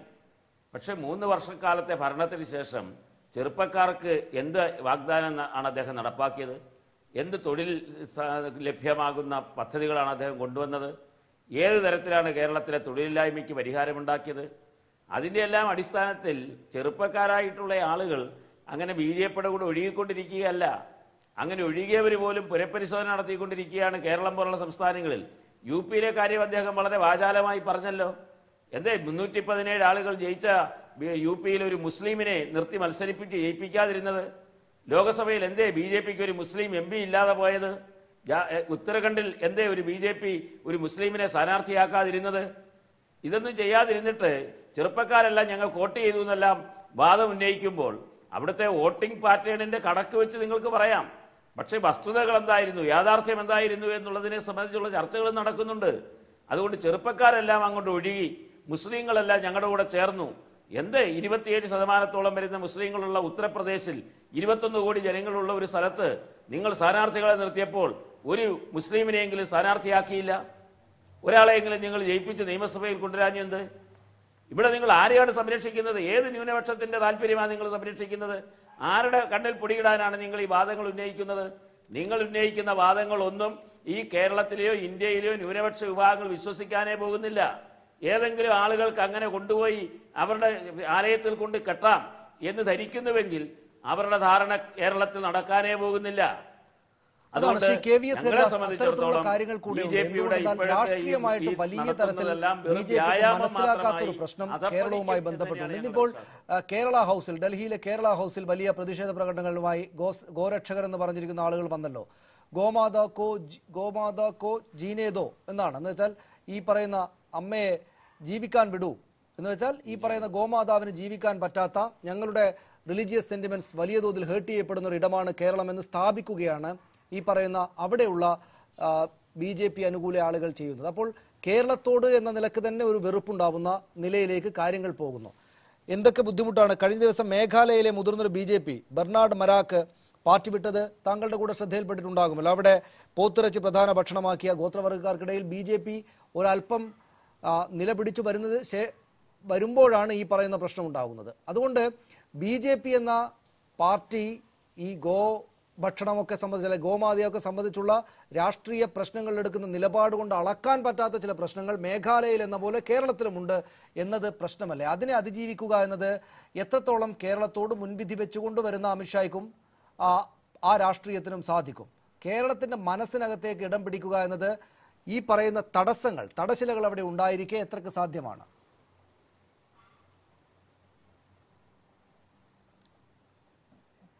സനീഷേ, ഇപ്പോൾ ഇതിൽ ഈ പശു നമ്മൾ ഈ കേരളത്തിൽ നിന്ന് ചർച്ച ചെയ്യുന്ന പോലെയല്ല ഉത്തരേന്ത്യയിൽ ചെല്ലുന്ന സമയത്ത് നമ്മൾ ആ യാഥാർത്ഥ്യം മനസ്സിലാക്കണം. എന്തുകൊണ്ടാണ് കണ്ണൂരിൽ ഒരു പശുക്കുട്ടിയെ പൊതുനിരത്തിലിട്ട് വെട്ടിക്കൊന്നപ്പോൾ രാഹുൽ ഗാന്ധി അപലപിക്കാൻ തയ്യാറായത്? എന്തുകൊണ്ടാണ് ഇന്നിപ്പോൾ ഗുജറാത്തിലെ PCC പ്രസിഡന്റ് രാജസ്ഥാൻ ഹൈക്കോടതി പറഞ്ഞതുപോലെ പശുവിനെ ദേശീയ മൃഗമായിട്ട് പ്രഖ്യാപിക്കണമെന്ന് ആവശ്യപ്പെട്ടത്? എന്തുകൊണ്ടാണ് കോൺഗ്രസിൻ്റെ കാലത്ത്, പഴയ കാലത്ത് ഇന്ദിരാഗാന്ധിയുടെയും നെഹ്റുവിൻ്റെയും കാലത്ത് അനവധി സംസ്ഥാനങ്ങളിൽ എന്താ പറയുക ഗോഹത്യ നിരോധിച്ചത്? അപ്പോൾ അതൊരു വികാരമാണ്, അവിടുത്തെ ജനമനസ്സുകളിലുള്ള വികാരമാണ്. അത് കാണാതെ നമ്മളിവിടെ ഇന്ന് കേരളത്തിൽ നിന്ന് പ്രസംഗിച്ചിട്ട് കാര്യമൊന്നുമില്ല. അതൊരു ഹിന്ദുവിൻ്റെ വികാരമാണ്, ഹിന്ദു മനസ്സിലുള്ള വികാരമാണ്. അതിനെതിരായിട്ട് നിൽക്കാൻ ഇന്ന് രാഹുൽ ഗാന്ധിക്ക് പോലും കഴിയുന്നില്ലല്ലോ. ഇല്ല, സ്വാഭാവികമായിട്ട് കഴിയുന്നില്ല. താങ്കൾ ചൂണ്ടിക്കാണിക്കുന്നത് ശരിയായ കാര്യമാണ്. അത് ഈ പറയുന്ന കേരളത്തിൽ നിന്ന് നോക്കുന്ന പോലെയല്ല. അവിടെയുള്ള ഒരു ഹിന്ദുവിനെ സംബന്ധിച്ചിടത്തോളം പശു എന്ന വാദം ഞാൻ അംഗീകരിക്കുന്നു. പക്ഷെ അത് തിരിച്ചുമാണ്. അവിടെ നിന്ന് കാണുന്നത് പോലെയല്ല പശുവിനെ ഇവിടെ കാണുന്നത്. ഇവിടെ അത് ഭക്ഷണമാണ്. പശു എന്നല്ല, മാടുകൾ ഭക്ഷണമാണ്. ഈ പറയുന്നത് രാഹുൽ ഗാന്ധി അവിടുത്തുകാരനായതുകൊണ്ട് ഇതിനെ എതിർക്കേണ്ടി വരുന്നു. പക്ഷെ കേരളത്തിലെ CPMന്റെയോ കോൺഗ്രസിന്റെയോ നേതാക്കൾക്ക് അത്രക്കങ്ങ് വലിയ ബുദ്ധിമുട്ടില്ല അക്കാര്യം ഇങ്ങനെ നടക്കാൻ. കാരണം അത് വേറെ മേഘാലയെ കൊണ്ട് പറഞ്ഞതുപോലെ വേറെ തരത്തിലുള്ള ഭക്ഷണശീലങ്ങളും മറ്റുമുള്ള ഒരു സംസ്ഥാനമാണ്. രണ്ട് കാര്യങ്ങളാണ് നടക്കേണ്ടത്. ഏതെങ്കിലും ഒന്ന്, അതായത് ഒന്നുകിൽ ഈ കേരളത്തിന്റെ സെന്റിമെന്റ്സ് ഉത്തരേന്ത്യക്കാരായിട്ടുള്ള ഈ BJPയുടെ നേതൃത്വം മനസ്സിലാക്കണം. അല്ലെങ്കിൽ ഉത്തരേന്ത്യക്കാരായിട്ടുള്ള BJP നേതൃത്വം ഹിന്ദു നേതൃത്വത്തെ അനുസരിച്ച് വഴങ്ങി കേരളം ജീവിക്കണം. ഈ രണ്ട് കാര്യങ്ങളിൽ ഏതെങ്കിലും ഒന്ന് നടന്നാലല്ലേ ഇവിടെ കേരളത്തിൽ BJPയുടെ പൂർണ്ണമായിട്ടുള്ള ആധിപത്യം സാധ്യമാവുകയുള്ളൂ. അത് നടക്കുകയില്ലോ എന്നാണ് ഞാൻ പറയുന്നത്. അതായത് ഇവിടെ കൊണ്ടുവന്ന് ഈ രാഷ്ട്രീയത്തെ സ്ഥാപിക്കണമെങ്കിൽ ആ രാഷ്ട്രീയത്തിന് വഴങ്ങണം കേരളം. അത് സാധിക്കുമോ? ഇവരിരുവരും ഇരിക്കുന്നിടത്ത് അത് സാധിക്കുമോ? ഒന്ന്. അല്ലെങ്കിൽ കേരളം ഇങ്ങനെയാണ്, പശുക്കളോട് ഇത്രമാത്രം ബഹുമാനം മാത്രമേ ഉള്ളൂ എന്ന നിലക്കുള്ളൊരു സമൂഹമാണ്, അവരെ അങ്ങനെ കാണണമെന്ന് ഈ പാർട്ടി നേതൃത്വം വിചാരിക്കണം. അതും നടക്കുകയില്ലോ. ഈ ആശയക്കുഴപ്പം സംഘർഷത്തിനിടയിൽ നിങ്ങൾക്കിവിടെ വേരൂന്നാൻ പറ്റാത്തൊരു അവസ്ഥയുണ്ടാകുമെന്ന് നമ്മൾ കാണേണ്ടതല്ലേ? സനീഷേ, ഞാൻ ഇപ്പോഴും പറയുന്നത്, ഇപ്പോൾ കേന്ദ്ര സർക്കാർ പുറപ്പെടുവിച്ച ആ ഉത്തരവിൽ എവിടെയാണ് ഗോഹത്യ പാടില്ല, അല്ലെങ്കിൽ ഇറച്ചി കഴിക്കാൻ പാടില്ലെന്ന് പറയുന്നത്? എന്നുള്ള സൂചന എവിടെയാ കിട്ടുന്നേ? അല്ല, ഞാൻ പറഞ്ഞല്ല, ആ തരത്തിലേക്കുള്ള ചർച്ചയായിട്ട് ഇത് പോകരുത്. ഞാൻ പറഞ്ഞിട്ടുണ്ടല്ലോ, അങ്ങനെ ഒരു വിഷയമില്ല. ഇന്ത്യ ഗവൺമെന്റിന് ആ തരത്തിലുള്ള ഒരു ചിന്തയില്ല എന്നുള്ള കാര്യം വ്യക്തമാക്കി കഴിഞ്ഞിട്ടുണ്ട്. ഇപ്പൊ കേരളത്തിലെ ഹൈക്കോടതിയല്ലേ ഇന്നലെ ഒരു വ്യക്തത വരുത്തിയത് ആ കാര്യത്തില്. നമ്മൾ ആവശ്യമില്ലാത്ത തലത്തിലേക്ക് ഞാൻ പറയുന്നത്, ഇവിടെ എല്ലാ വിഭാഗത്തിൽപ്പെട്ടവരും ഈ പറഞ്ഞ പോലെ തന്നെ മാംസം കഴിക്കുന്നവരാണ്, മത്സ്യം കഴിക്കുന്നവരാണ്. നമ്മുടെ കടലോരങ്ങളിലൊക്കെ തന്നെ മത്സ്യാഹാരം ഇല്ലാത്തവരുണ്ടാവുമോ? അതൊന്നും നമുക്ക് തടയാൻ കഴിയില്ല. ഗോവയിൽ ഇതേ പ്രശ്നമില്ലേ? ഞാൻ പറഞ്ഞത് അതൊരു ജനറലൈസ് ചെയ്യേണ്ട പ്രശ്നമല്ല.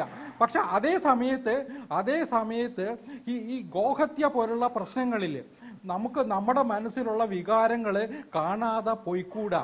ഒരാളുടെ ഇപ്പോൾ ഞാൻ ചോദിക്കട്ടെ, ഇതേ സ്ഥാനത്ത് ഇപ്പോൾ മുസ്ലിങ്ങളുടെ മുമ്പിൽ വിഷമുണ്ടാക്കുന്ന ഒരു മൃഗമില്ലേ, അതിന്റെ പേരാ പറയുന്നെങ്കിൽ എന്താകുമായിരുന്നു ഇവിടുത്തെ അവസ്ഥ? നമ്മൾ ചിന്തിക്കണ്ടേ? നമ്മളിവിടെ പ്രശ്നങ്ങൾ ഉണ്ടാക്കാൻ വേണ്ടിയിട്ട്. അതിന്റെ പ്രശ്നം എന്താണെന്ന് വെച്ചാൽ എന്താണ് പ്രശ്നം എന്ന് വെച്ചാൽ ഈ പറയുന്നത് രണ്ട് ഡിവിഷനുകളാണ്. അതായത് ഉത്തരേന്ത്യയിലെ BJP നേതൃത്വം ഹിന്ദു നേതൃത്വം വിചാരിക്കുന്നത് പോലെ അല്ല ഇവിടുത്തെ ആളുകൾ താമസിക്കുന്നത് എന്നൊരു പ്രശ്നം അവിടെയുണ്ട്. രണ്ടാമത്തേത്, അതിന് ബദലായി നിങ്ങൾ മുസ്ലിങ്ങൾക്കുള്ള ഈ മൃഗത്തെ കൊല്ലുന്നത് ശരിയാണോ എന്ന് പറഞ്ഞാൽ അപ്പോൾ നിങ്ങൾ മുസ്ലിം വിരുദ്ധരാവുകയും ചെയ്യും. അങ്ങനെയാണ് സംഭവിക്കുന്നത്. ഈ പറയുന്ന അപ്പുറത്തൊന്നുള്ള രാഷ്ട്രീയ നേതൃത്വം ഇക്കാര്യങ്ങളെ കാണുകയും ചെയ്യും. കണ്ടില്ലേ? ആ നിലക്ക് BJPക്ക് ഒരു കാലത്തും കേരളത്തിൽ പൂർണ്ണ അർത്ഥത്തിൽ അധികാര സ്ഥാപനം നടത്താൻ ഇടം കിട്ടാൻ പറ്റുകയില്ല എന്ന ശ്രീ വരദരാജന്റെയും രാജ്മോഹൻ ഉണ്ണിത്താന്റെയും വാദങ്ങൾക്ക് വാദങ്ങൾ ശരിയായിരിക്കുകയാണ് ഒടുവിൽ ചെയ്യുക. അങ്ങനെയല്ലേ? അല്ല സനീഷേ ഞാൻ ചോദിക്കട്ടെ, ഇതേ പ്രശ്നം പറഞ്ഞിട്ടുണ്ടല്ലോ. എന്തുകൊണ്ടാണ് ഗോവയിൽ BJPക്ക് അധികാരത്തിൽ വരാൻ കഴിഞ്ഞത്? ഞാൻ പറഞ്ഞോട്ടെ വരത്തില്ല, ഞാൻ ഒന്ന് പറഞ്ഞു പുതുത്തിക്കോട്ടെ. ഞാൻ വേറൊരു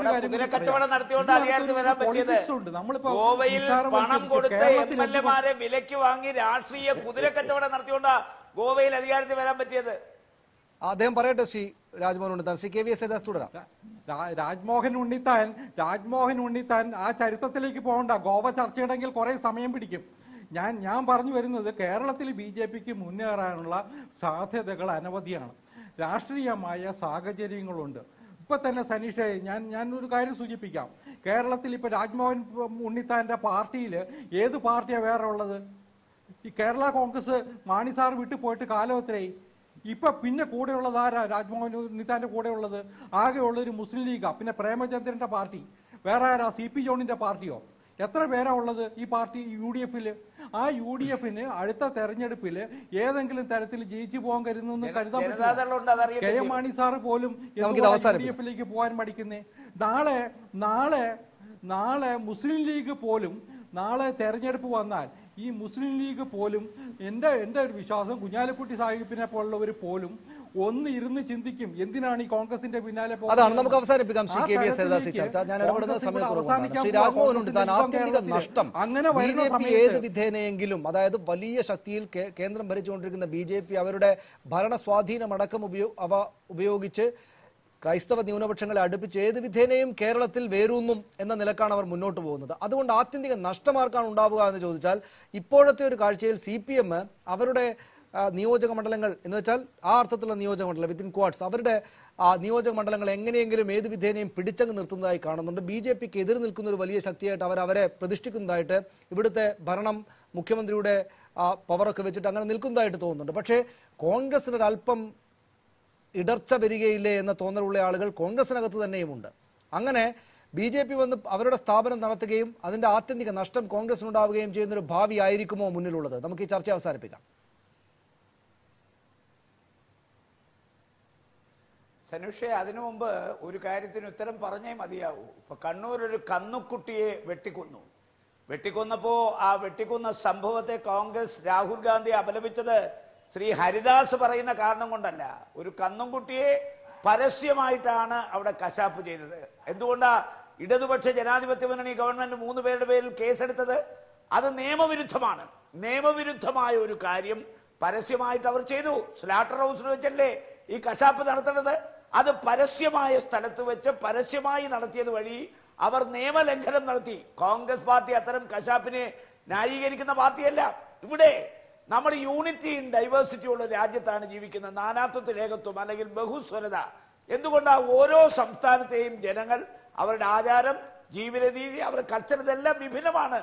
അതുകൊണ്ടാണ് ഓരോ സംസ്ഥാനങ്ങളിലെയും ജനങ്ങളുടെ ആചാരങ്ങളും അനുഷ്ഠാനങ്ങളും ജീവിത രീതിയും ഒക്കെ കണക്കാക്കി ഇത്തരം വിഷയങ്ങൾ സ്റ്റേറ്റിന്റെ പരിഗണനയ്ക്ക് വിട്ടുകൊടുത്തിരിക്കുന്നത്. ഇന്ത്യയിലെ 19 സംസ്ഥാനത്തിൽ പശുക്കളെ കൊല്ലുന്നത് നിരോധിച്ചത് അവിടുത്തെ ജനവികാരം മാനിച്ചിട്ട് അവിടുത്തെ സംസ്ഥാന ഗവൺമെന്റാണ്, അല്ലാതെ കേന്ദ്രമല്ല. അപ്പോ ഇന്ത്യയുടെ ഭരണഘടന സംസ്ഥാന ഗവൺമെന്റുകളോട് 48-ാം വകുപ്പ് അനുസരിച്ച് പറയുന്നുണ്ട്. അപ്പൊ അതുകൊണ്ട് വടക്കേ ഇന്ത്യൻ സംസ്ഥാനങ്ങളിൽ ഓരോ സംസ്ഥാനങ്ങളിലെയും മുഴുവൻ ജനങ്ങളുടെയും വികാരം ഉൾക്കൊണ്ടുകൊണ്ടാണ് അവിടുത്തെ സംസ്ഥാന ഗവൺമെന്റുകൾ, അത് കോൺഗ്രസ് ഭരിക്കുമ്പോൾ കോൺഗ്രസ് അല്ലെങ്കിൽ മറ്റാരെങ്കിലും ഭരിക്കുമ്പോൾ അവർ ഈ പശുക്കളെ കൊല്ലരുത് എന്നുള്ള നിയമം കൊണ്ടുവന്നത്. അത് സുപ്രീം കോടതിയുടെ ഭരണഘടനയുടെ ഡയറക്റ്റീവിൽ ഉള്ളതാ. അതേ സംബന്ധിച്ച് ഞാൻ പറയുന്നു, അല്ലാതെ രാഹുൽ ഗാന്ധി ഇവരീ പറയുന്ന നമുക്ക് അവസാനിപ്പിക്കാം. ശ്രീ രാജ്മോഹൻ ഉണ്ണിത്താൻ, ഈ കോൺഗ്രസിനാണോ ക്ഷീണമുണ്ടാവുക? കോൺഗ്രസിന് ക്ഷീണമുണ്ടാകുമോ? ശ്രീ രാജ്മോഹൻ ഉണ്ണിത്താൻ, നമുക്ക് അവസാനിപ്പിക്കാം, സമയമില്ല. ഒരിക്കലും കോൺഗ്രസിന് എങ്ങനെയാ ക്ഷീണമുണ്ടാകുന്നത്? കോൺഗ്രസിന് എങ്ങനെ ക്ഷീണം ഉണ്ടാകുമെന്ന് പറയുന്നത് ഇവരീ പറയുന്ന മുന്നണികൾ മാറിയും തിരിഞ്ഞും ഒക്കെ വരും. ഇപ്പൊ ഹരിദാസ് പറയുന്ന കേട്ടാ തോന്നും കുഞ്ഞാലിക്കുട്ടി കൂടി BJP ചേരുമെന്ന. അതിനുള്ള കരുക്കളാണ്, അതിനുവേണ്ടി കൂടിയാണ് അമിത്ഷാ ഇവിടെ വന്നതെന്ന് തോന്നും അദ്ദേഹത്തിന്റെ പറച്ചിൽ കേട്ടാൽ.